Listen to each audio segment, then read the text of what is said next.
Welcome to this Cadline Dynamic Maps video, where we'll be looking at the options for drawing streets in the Address and Street Management application.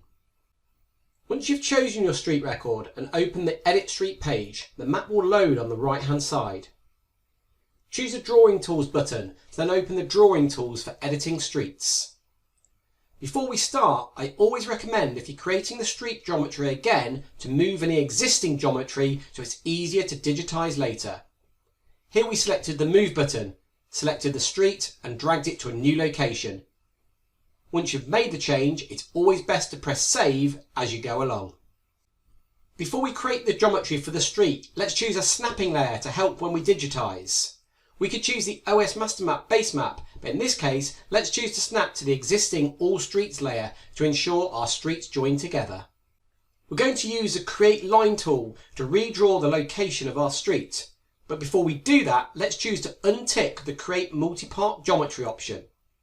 If you're responsible for creating the ESUs for the Street Gazetteer, this will be used. However, in this first example, we're just going to draw a single geometry line representing the whole length of the street. So having unticked that option, now choose the Draw Line tool, and in the map, left-click to start the street. Here we can snap to any existing streets and then left-click each time we wish to change direction. We can use the mouse scroll wheel to zoom in for more accuracy, and remember to snap to existing streets as we digitise. By holding the left mouse button down, we can also pan the map as we digitise the street.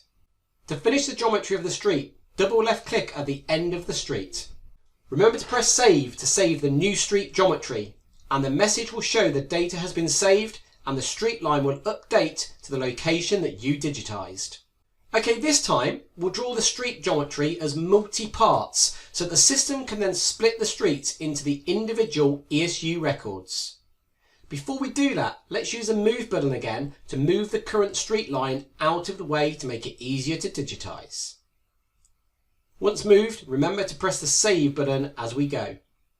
Now at the top of the drawing tools, let's choose to create multi-part geometry, as this will ensure we can create the individual ESU elements. Having chosen the Draw Line tool, this time we'll create the individual lines instead of one long single line. Left click as we go and snap as required. Once we've drawn the first ESU, double left click to end the line. This creates the first part of the street geometry. Then digitise the next ESU, left clicking to digitise and double left click to end that line. We now have two individual parts of geometry for the same street record. Ensure you press the Save button and the geometry is saved.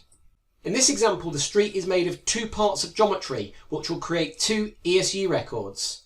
However, we'll add a third part of geometry to the street to create the required third ESU. So from the Edit tools, choose the Add Part button. At the bottom of the page will be listed the steps to follow to add a part. Firstly, select the street geometry in the map, as we'll be adding the part to this street.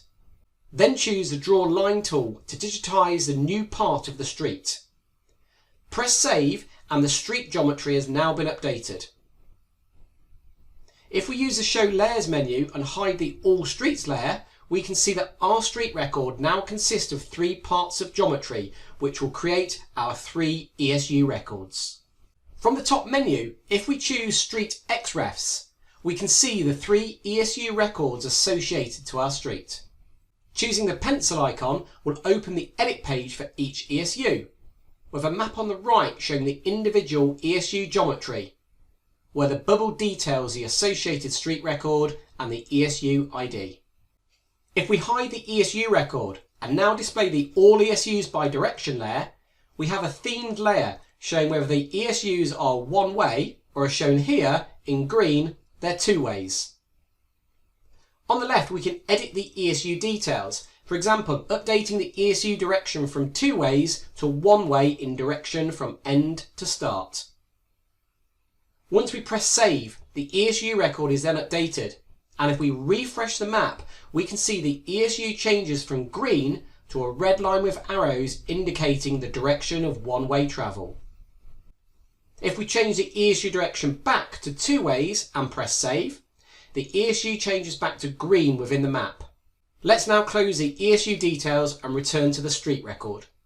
The final change we'll make is to delete parts of geometry that are no longer required. In this example, the third ESU on the end of the street is not required anymore.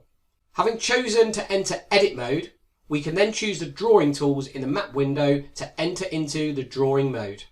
Ensuring we have create multi-part geometry ticked, from the edit list we can then choose the delete part button. Again, the steps to use this tool are detailed at the bottom of the drawing tools. Step 1 is to select the street in the map that we wish to delete a part from. Then from the drawing tools, choose the remove part trash can and click on the geometry we wish to remove. A message will ask you if you're sure you wish to remove that part of geometry. Having pressed OK, the part is removed from the street and we should press save as we go. The associated ESU record will now be auto-deleted, and in this example the street now only consists of 2 remaining ESU parts. We can continue to use the delete part tool, selecting each part of geometry to delete that specific ESU record. Here we've removed the second part of geometry, and after pressing save, the street now consists of the 1 remaining ESU part. Notice if we try and delete part and choose the remaining piece of street geometry, a warning message will appear stating you cannot delete the remaining geometry. This is important as we don't want to use the map window to delete any streets from the LSG, as this is managed elsewhere.